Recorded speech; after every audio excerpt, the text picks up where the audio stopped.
The first reading is Psalm 139, verses 1 to 12. And this is God's complete knowledge and care. Lord, you have examined me, and you know me. You know everything I do. From far away you understand all my thoughts. You see me whether I am working or resting. You know all my actions. Even before I speak, you already know what I will say. You are all around me on every side. You protect me with your power. Your knowledge of me is too deep. It is beyond my understanding. Where could I go to escape from you? Where could I get away from your presence?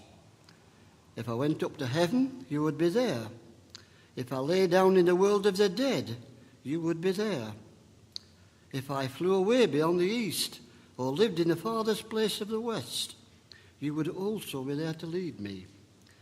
You would be there to help me. I could ask the darkness to hide me, or the light round me to turn into night. But even darkness is not dark for you, and the night is as bright as the day. Darkness and light are the same to you.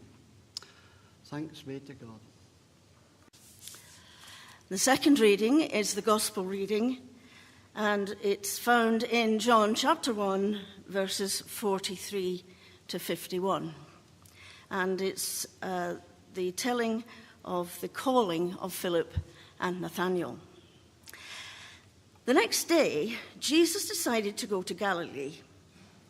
He found Philip and said to him, "Come with me." Philip was from Bethsaida, the town where Andrew and Peter lived. Philip found Nathanael and told him, "We have found the one whom Moses wrote about in the book of the law, and whom the prophets also wrote about. He is Jesus, son of Joseph, from Nazareth." "Can anything good come from Nazareth?" Nathanael asked. "Come and see," answered Philip. When Jesus saw Nathanael coming to him, he said about him, "Here is a real Israelite. There is nothing false in him." Nathanael asked him, "How do you know me?"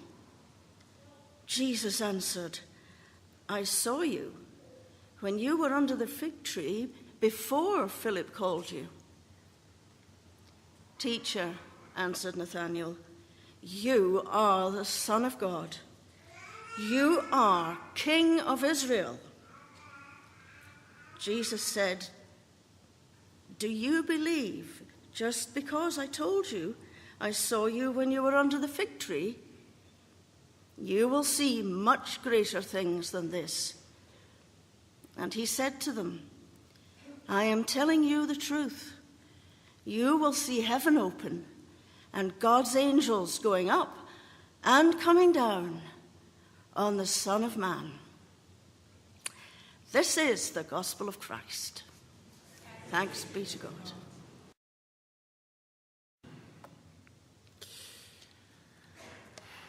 If you want the passage in front of you, it's page 117. And can I just be very clear? I did not choose this passage myself because I knew a birth was imminent. In fact, the birth wasn't imminent, that's the point. This is actually the passage set for the day. Make of that what you will. And it's set for today, and we've just sung the hymn that we've just sung because the theme for this Sunday is the call of the disciples and their commitment to follow Jesus. And delightfully, the lectionary has chosen the passage from John because the call of the disciples comes in all the Gospels. It crops up in all of them. And they all tell the story slightly differently. And when you piece together all the bits and pieces and you gather all the names of the disciples, from one place or another, it's very unfortunate because you end up with more than 12. And this is because, I think, in part, people had two names. People were not always known by the same name. So, for example, Matthew, the tax collector, is also known as Levi. It's the same guy. Be that as it may, John, as is his habit, is highly selective in what he gives us.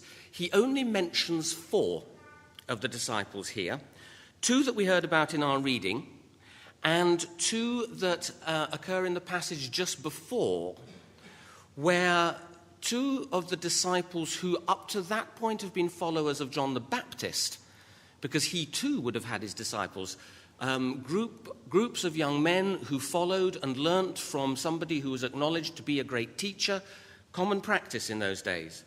John the Baptist has his disciples, and he has told them very clearly that his time is now over, and that if they want to move on, they have got to go now and to follow Jesus.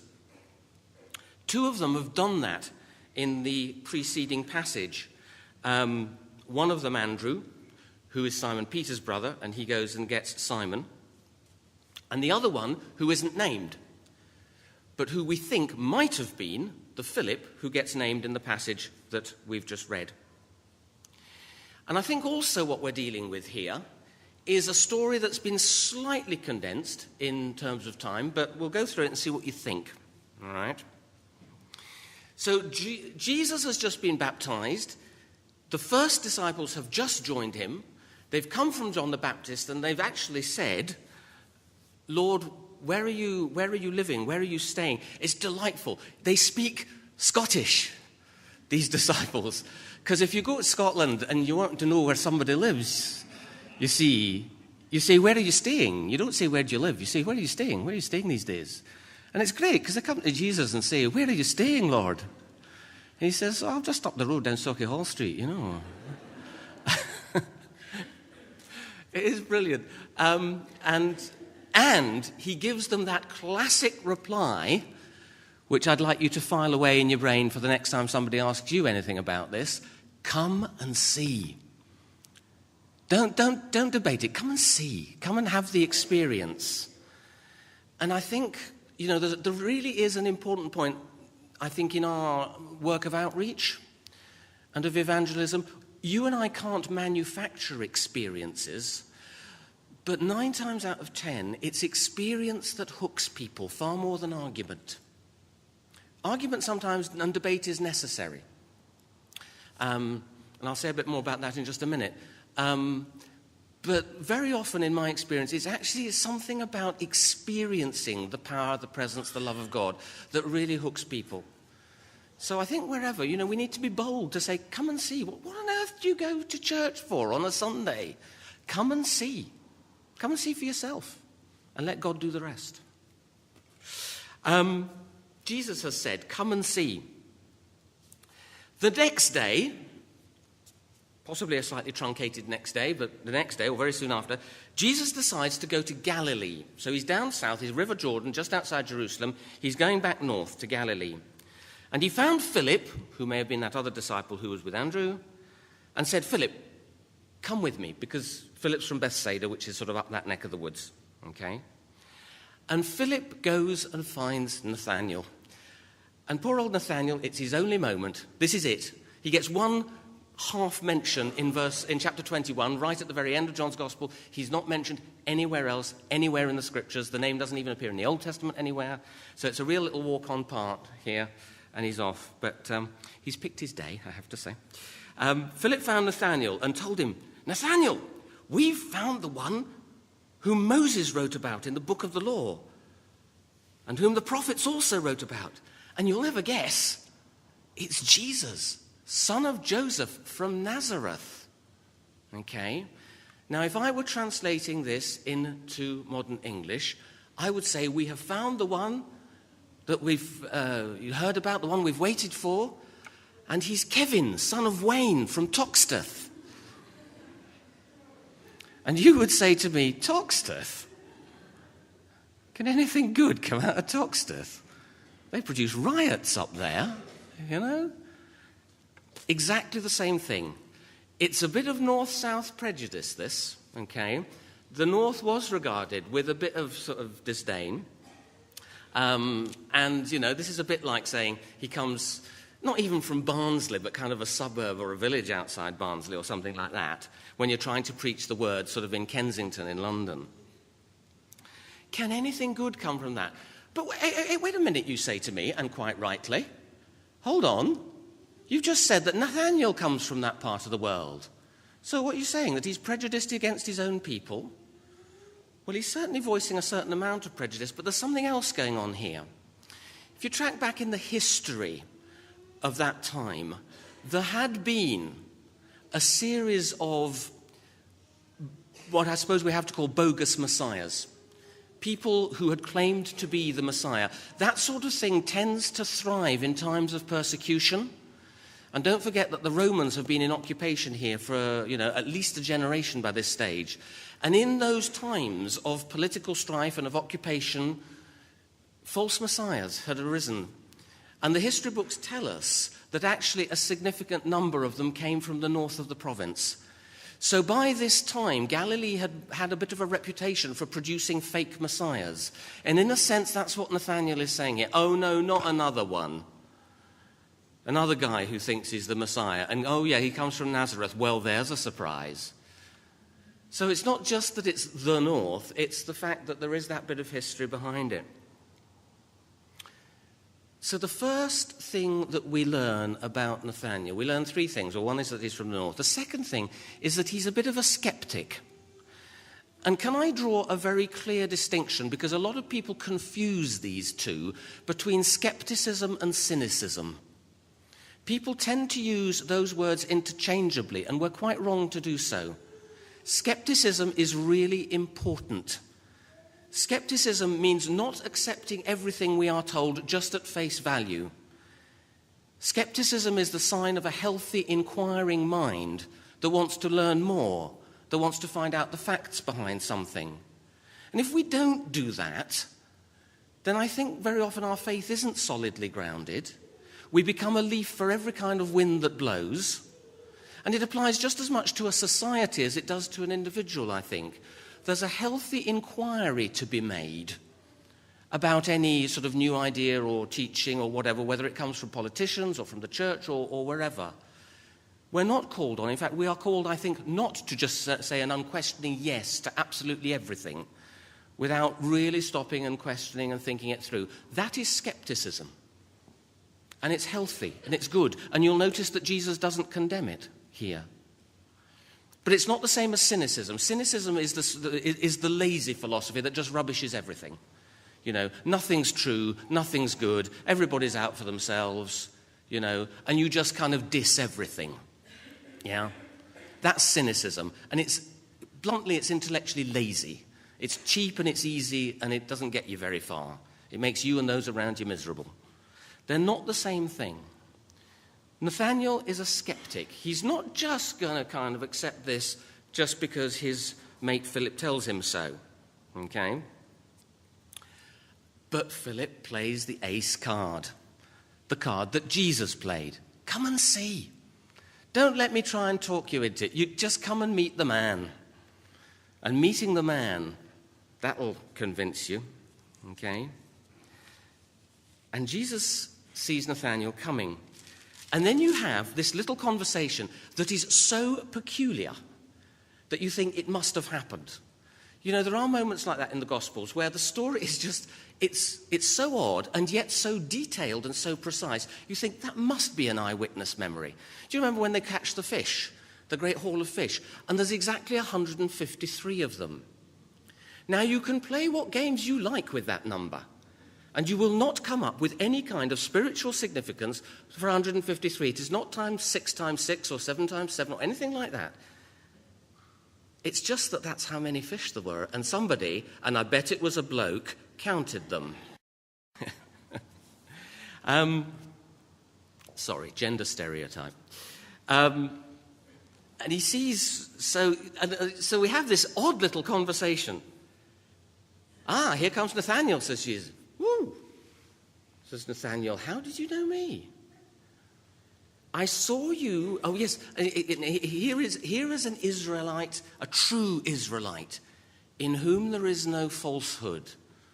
Perhaps a little bit of a reference back to Jacob, who did some fairly dodgy things about his birthright and so on to get the Israelite race going. But here's an Israelite in whom there is no falsehood. "How do you know me?" says Nathanael. "I saw you sitting under a fig tree." Fig tree? Nothing in John ever has one level of meaning. There's always a deeper meaning. Go back to your Old Testament, the vision of the perfect Israel, when every man shall sit under his vine and under his fig tree. Here is a true Israelite, an Israelite who represents the best of what the people of God can be, who has fulfilled, if you like, the messianic, the Old Testament promise of, the good Israelite, the just Israelite who sits under his own fig tree. There's a symbolism, in other words, to the fig tree here. "I saw you sitting under fig." "Oh, right," says Nathanael. "You are the Son of God. You are the Messiah." "What? How does that work?" Is this a sort of slightly shortened conversation here? I don't know. But it's not the way he plays it. And Jesus responds, and you have to say that Jesus is grinning all over his face when he says this. Jesus says, "Do you believe just because I saw you sitting under a fig tree? Is that all it takes, Nathanael? You the skeptic?" Yeah? And so the third thing that we learn about Nathanael is that he is sudden and he is passionate. He's not related to Simon Peter, but he could have been, because Simon Peter's exactly the same. There's a passionate response and a desire to respond, yeah, that makes him respond in this slightly extravagant, over-the-top kind of way. And whether John has missed out a few chunks of the conversation here, we don't know. But something about Jesus' response, something about Jesus already knowing who he is, just something clicks for Nathanael at this point. And he declares Jesus to be more than his friend Philip had said, not just the one that Moses wrote about, but the Son of God. Yeah? "You are the King of Israel." "Golly," said Jesus, "is that all it takes? And you believe? You will see much greater things than this." And then there's a cunning little switch in the original, which we don't get in English, because "you" in English is both singular and plural. "You will see greater things than this, Nathanael." And he said to them, "I'm telling you the truth, you, plural, will see heaven opened." Or in the words of the Good News Bible, "Guys, you ain't seen nothing yet. Greater things will happen." And off they go, and we never know what happens, except that in the next chapter they're in Galilee and they're at a wedding and all the disciples are there. It's a very abbreviated form of the call of the disciples. We only get 4 of them mentioned, and it's only a few verses. And we've come back to the question, I suppose, that I always come up with when I'm talking and thinking about the disciples. Why them? Why on earth did Jesus pick the guys that he did? What was he looking for? Well, he certainly wasn't looking for academic brilliance, because he picks not the academics, not the learned. He doesn't pick the ones with degrees or who've been to college or who've got their theology straight or anything like that. So it's certainly not that. You might think at the very least that he would pick people of moral and upright life, but it doesn't seem he's even after that, because one of the ones that he will pick is a tax collector. And not just any old tax collector, he is a Jewish man who has gone over to the other side and is working for the Romans. This is Matthew, of course. So he's not even interested in a moral, upright life. He'll pick a man who will eventually betray him. So what on earth is Jesus after? What is it that makes for the basics of a good disciple? And it seems that the common thread is simply this desire to respond. It's a willingness to follow. That when he says, "Will you come and follow me if I but call your name?"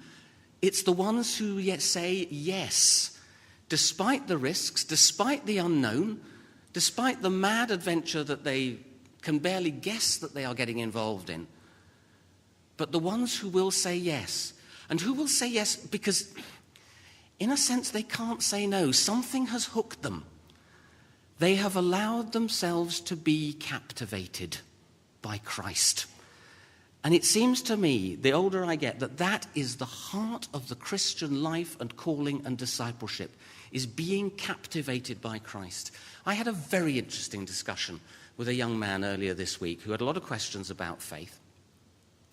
And the question came up of, how it could be that a suave, intelligent man like myself, that's my interpretation of what he meant, I think he said a geezer like you, ends up in church.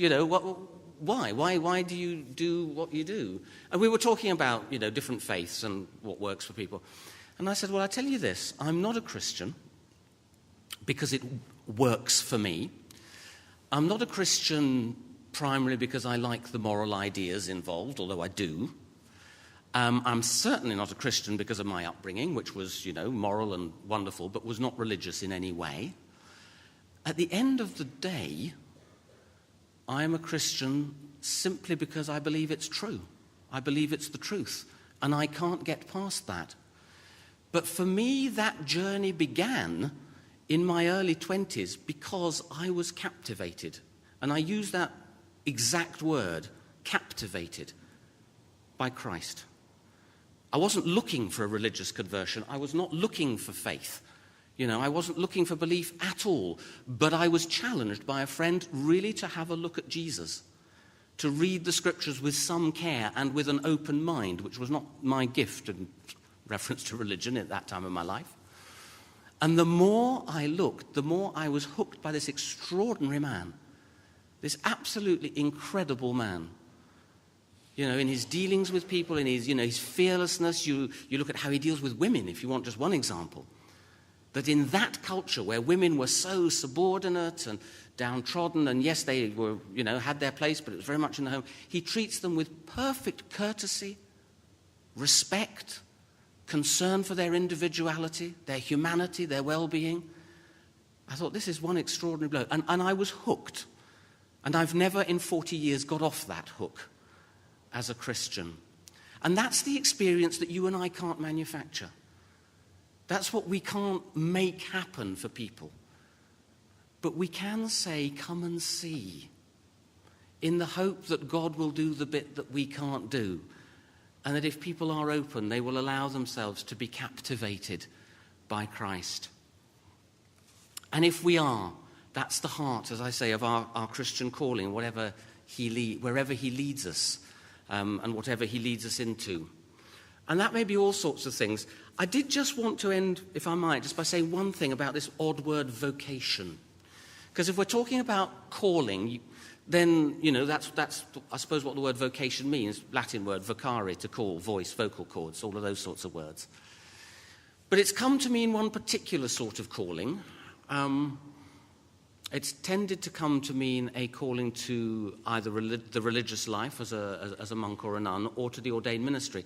I don't think we should limit it to that. I think that we can have vocations to all sorts of things. And that provided they fit with the kingdom principles, the principles of God's kingdom, then that calling may come from God. It may be a calling to be a doctor, or to be a teacher, or to be a nurse, or whatever. But it is that sense of calling, and I think the common thread behind this idea of calling is that it's something that's kind of coming after you, and you can't quite get away from it. And you can try, and some of us do, and some of us did.